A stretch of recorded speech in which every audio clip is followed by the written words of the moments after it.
I don't think you could have predicted the way that they were going to win. Yes. 70-67. Houston knocks off Duke.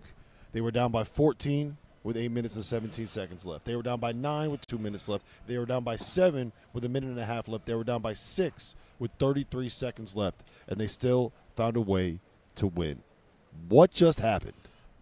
Usually we're used to Houston throwing the first punch, but they got punched and punched again and punched again. But me and Jarrell sitting up there, they kept just hitting timely shots, keeping it close, and I feel like it was just so cliche this year. Duke's never been in a close game. Duke's never had, they've been beating their opponents by 15, 20 points. That reared its ugly head if I've ever seen it today. They looked discombobulated. They didn't know who to give the ball, who's our guy, what plays to run.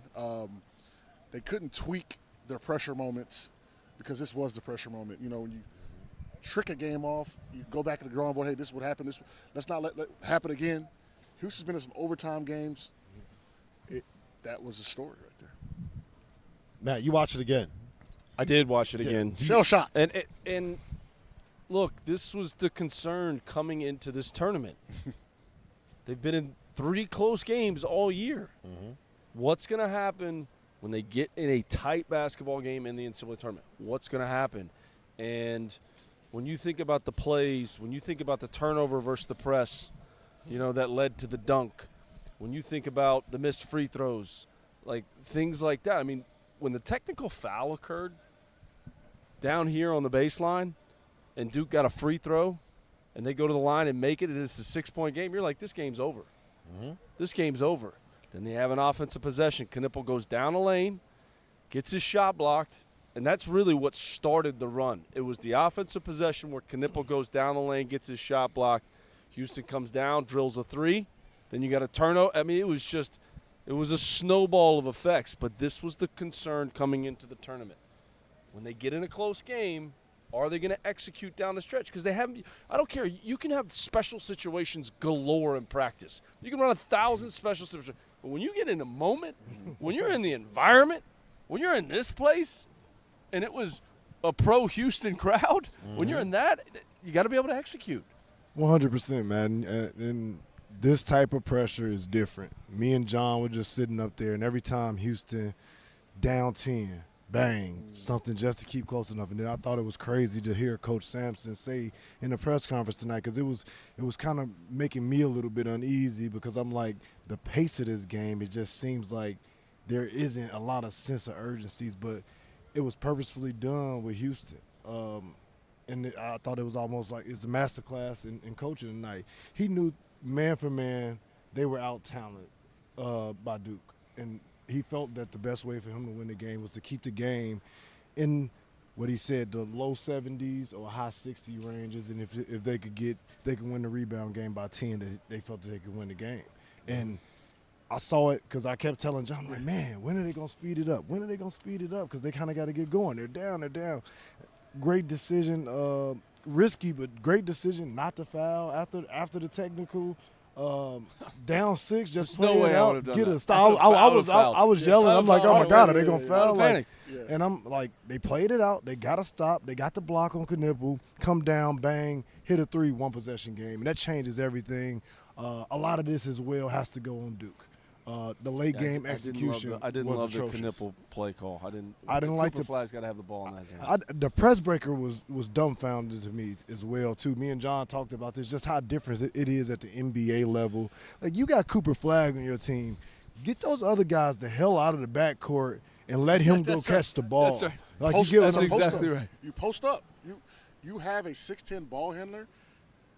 Get out the way. You tell Flag, treat it. They could run the baseline, and you just post up. You post up. That's such a good point. Get everybody out of the way. Just post and throw the ball to him. And they brought so much traffic to him that, it made a simple play a lot harder. And essentially that the count was on, so he had to throw it in there. I think something big too. LJ Cryer, he won that point guard matchup today. Yes, he won the matchup. Yes, like, I know, like you and you, Drell, you just said, Houston knew that Duke had more talent. I don't think they had more talent at that spot.